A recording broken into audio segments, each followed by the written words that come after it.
Well, thanks for tuning in again to Backroads Tourist, or if it's your first time here, welcome. Your cruise buddy Jeff here, and I want to take a break from the gloom and doom news stories about cruising that have been all over the news lately and report on some positive cruise news. Lately, we've been talking about cruise crime and low CDC inspection scores and outbreaks of illnesses at sea, so let's switch it up a little bit. Alex Seeger is the cruise director on the Carnival Spirit, and right now the Spirit is on a 15-day repositioning cruise from Miami to Seattle. They're getting ready for their Alaska sailing season. Well, apparently, right after they set sail from Miami, somebody approached him and asked him what it would take to get him to wax his chest.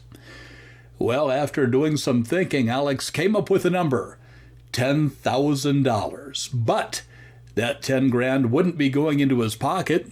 It would go to St. Jude Children's Research Hospital.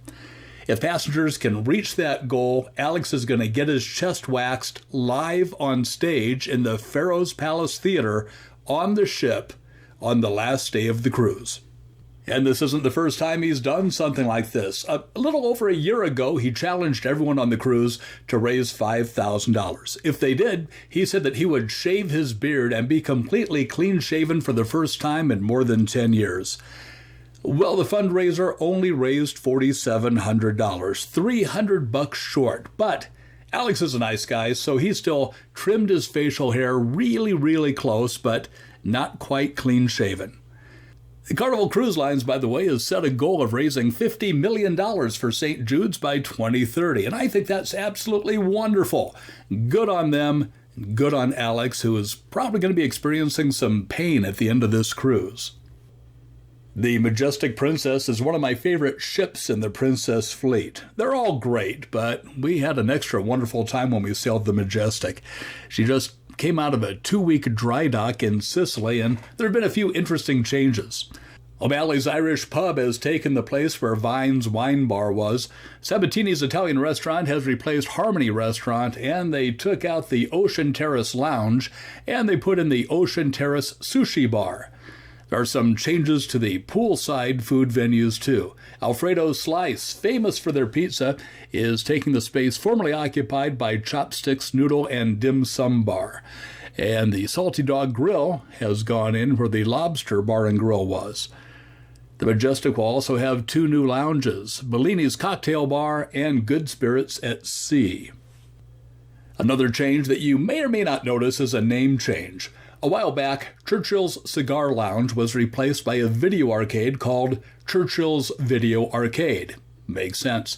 Now it's going to be called Captain's Arcade. MSC Cruises sets a new world record, and great news if you're a Jimmy Buffett parrot head. These stories, along with a fun daily dose of Daisy, are all coming up. Hey, please like this video if you appreciate this lighthearted, positive dose of cruise news today. And if you want to be a part of the Backroads Tourist family, that would be great. I'd like to invite you to join our group of nearly 9,000 by clicking that subscribe button down there. I'd appreciate it. Did you know that one of the most frequently stolen books is the Guinness Book of World Records? Yeah, maybe the book is trying to set a record of its own in that category. Even more amazing is that Guinness recognizes approximately 6,670 world records that include Legos. Now, one of those records now belongs to MSC Cruises. They assembled the longest line of Lego ships ever recorded. It happened on the MSC World America. 1,391 Lego ships were constructed and connected, making the line of ships 291 feet long. That's almost the length of a football field.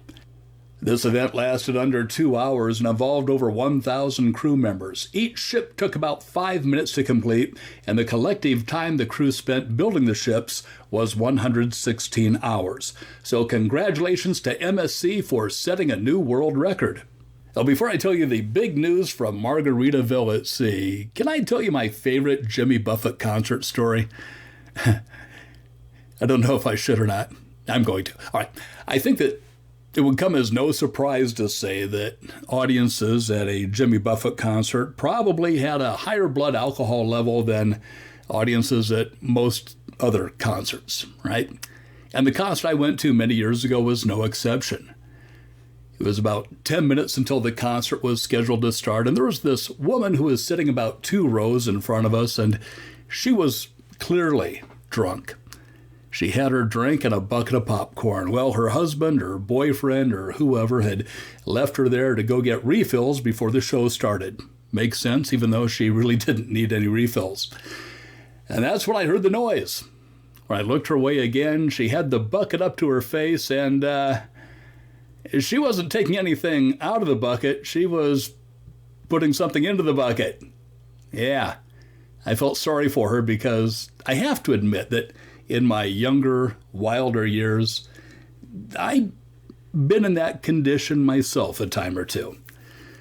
But then her companion came back and sat down next to her and reached into the bucket to grab some popcorn. Yeah, the look on his face was great. So here's the question of the day. Was I wrong for laughing hysterically at that? Let me know in the comments section below, and rest in peace, Jimmy. So Margaritaville at Sea is known for their short getaway sailings to the Bahamas and Caribbean, usually 2 to 4 night sailings. Good news, they've just announced that they're adding a couple of 7 and 8 night itineraries, and one of them includes an overnight port of call in New Orleans on February 9th, 2027, which is the opening day of Mardi Gras. Yeah, you may want to supply your own popcorn bucket for that one, huh? 5 new itineraries were announced yesterday, so if you're a parrot head, you may want to check those out. Hey, in yesterday's video, I asked for your input on something. I think I may have miscommunicated or not been clear in my description. I said that I was thinking of reposting some content I've done over the years that has a tie-in to religion or faith. I'm planning on doing this in the week leading up to Easter this month. Well, I got comments and emails on both sides of the fence. Some said, no, don't do religious content. Others said they'd like to have religious content. Well, let me clarify. This isn't really religious content. Let me tell you a little about the videos I'm planning on putting up. One is about a church in southern Nebraska that exploded in 1950. Over a dozen people were supposed to be in that church for choir practice when it exploded, but they were all late for various reasons. Another video is a quick backstory about a huge cross that you can see on the shore when you're sailing out of Ketchikan, Alaska. Third story is an amazing one. Last summer, I visited this museum in Montana where they have a very unusual display. It's a caboose that a hobo lived in when the car had been retired, and over the years, he covered the inside of the caboose with art and quotes from the book of Revelation. Another video shows the inside of a very tiny roadside church in South Dakota. It can only hold a handful of people. And finally, there's a shrine in western Nebraska built by a priest who was in a German concentration camp in World War II. He was nearly executed and credits a higher power for saving him. He built this shrine as a way to say thank you. So now you know the details. Nothing preachy, just good, interesting stories that contain some religious or faith-based subject matter. If that kind of stuff interests you, I invite you to look for that starting on April 14th. If you're a subscriber, you're going to know when those videos go live. Told you the other day that my wife ordered Daisy a brand new bed.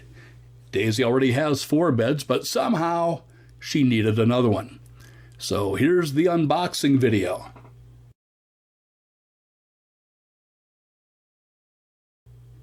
As you can see, Daisy's new bed is pink.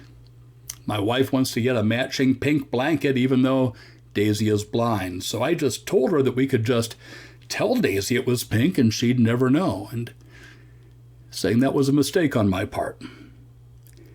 Before I show you Daisy in her new bed, let's take a look at the other beds that she has just so you know that I'm not lying. This is the bed she's been using when she's up on the couch with us at night. As you can see, she absolutely hates it.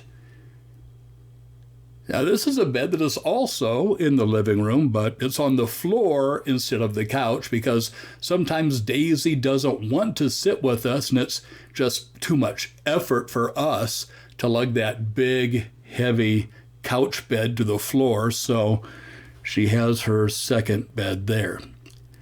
The third bed is in our bedroom just in case she wants to come in and sleep with us. She doesn't anymore, but when she did, she would curl up on the comforter, which was partway on the floor at the foot of the bed, or sleep on a pillow that my wife put on her side of the bed. I can't recall the last time I saw Daisy in this bed. The fourth bed is a bed inside of a hut that is under the desk in my wife's office.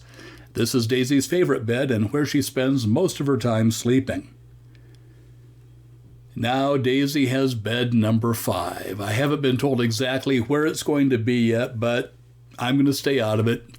That's up to my wife. That's up to Daisy. Hey, thanks again for watching today. I appreciate it. I appreciate you.